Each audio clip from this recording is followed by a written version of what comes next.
میرے اہل سنت سے میرے سوال ہے کہ تلاوت سجدہ ایک ایک کر کے دے سکتے ہیں یا ایک ہی نیت سے چوتھا سجدہ کر سکتے ہیں، یا جزاک اللہ رحمہ فرمائی۔ جب تلاوت قرآن کر رہے ہیں، جو قرآن پڑھتے ہیں رمضان شریف میں، تو یہ ہوتا ہے کہ سجدے، تو اس میں آیت پڑھی جب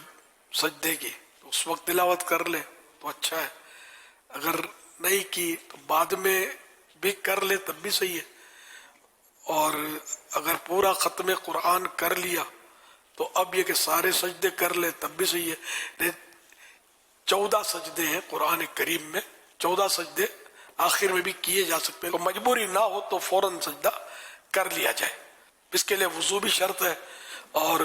قبلے کی طرف منہ ہونا بھی شرط ہے، یہ بھی خیال رکھیے گا۔ مکروہ وقت میں یہ ہے کہ اگر اسی وقت پڑھا اور سجدہ تلاوت کیا ہے تو کرنا تو اگرچہ جائز ہے، لیکن بہتر یہ ہے کہ مؤخر کرے، دیر کر دے۔ اس کے بعد آزار میں سے یہی ہے، جیسے کوئی زبانی پڑھ رہا ہے اور اس وقت وضو نہیں ہے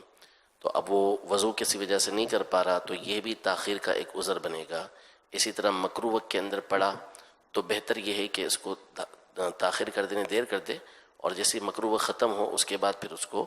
کر لے۔ لیکن اگر پہلے سے پڑھا ہوا تھا، جیسے عصر کے بعد سجدہ تلاوت پڑھا اور اتنی تاخیر کر دی کہ اب آخری وقت آ گیا تو پھر کرنے کی اجازت نہیں ہے، اب یہ مکروہ وقت نکل جائے اس کے بعد پھر ادا کرے۔